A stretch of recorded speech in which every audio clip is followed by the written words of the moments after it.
हम नूतन कर्ण संपूर्ण मिथिलावासी के गोर लागै छी। आउ अहाँ सबके एकटा सुंदर सन के गीत बाबा के गीत अछि जे मूड़न में गायल जाय अछि से गीत हम लऽ कऽ अहाँ सब लग उपस्थित भेल छी। सुनब जरूर, आग्रह अछि। और ई गीत गाबऽ के मेन पर्पस अछि हमर अपन भतीजा के सेहो मूड़न अछि, तऽ हम सोचलहुँ जे ई गीत गाबि कऽ अहूँ सबके सुनाबी। तऽ सुनू। काडने ने घूमथि बरुआ के बाबा दादी सँ पूछथि हे। काडने ने घूमथि बरुआ के बाबा दादी सँ पूछथि हे।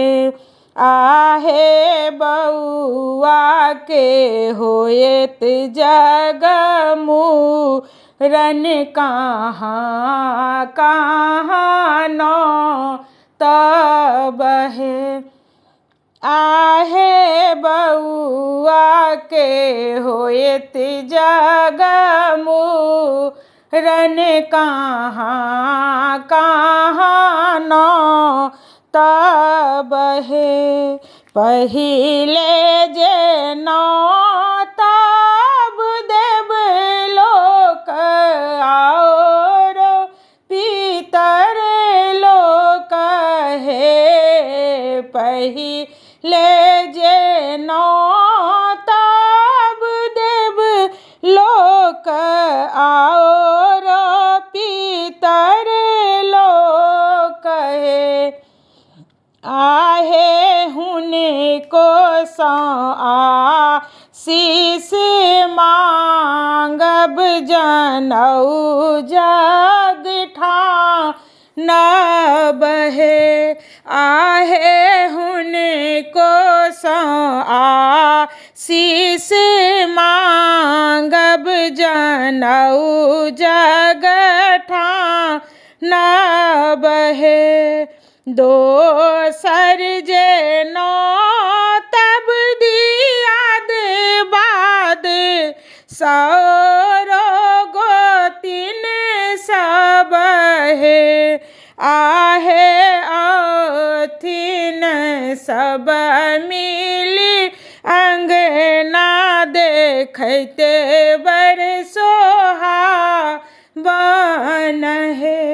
आहे औथिन सब मिली अंगना देखते बड़ सोहावन हे।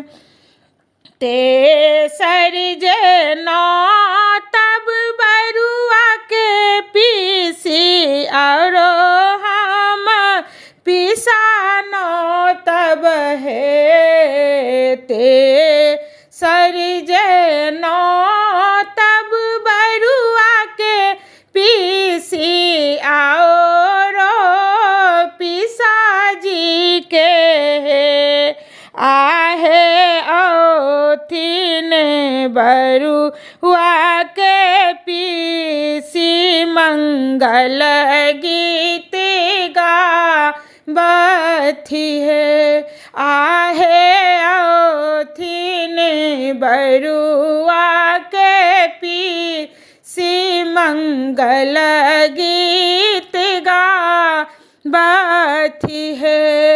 किया है औथिन बरुआ के पीसा मारब बंधन देथिन हे।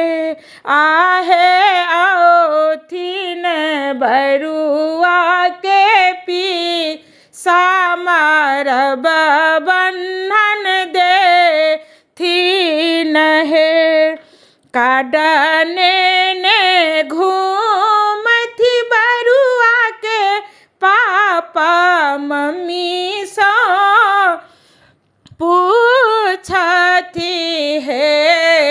काडने ने घूमथि बरुआ के पापा मम्मी सँ पूछथि हे। आहे बउआ के होए त जनौआ कहाँ कहाँ नो तब है। आहे बउआ के होए त जनौआ कहाँ कहाँ नो तब है। पहिले जे नो तब आपन नैहर और अपन नैहर है। पहिले जे नो तब आपन नैहर बरुआ के मामा घर है। आहे औथिन बरुआ के ना की संगे संगे नानी आती है। आहे औथिन बरुआ के ना की संगे संग नानी आती है।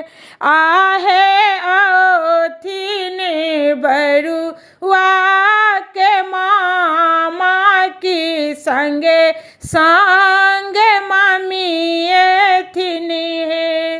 अंगना तो लगत सुहावन की ढोल बजाए बहे।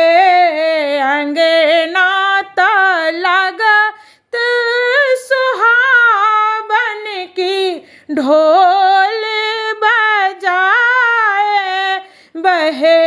आहे सब मिली मंगल गीत गा बुकी आजू मुरन है तहे।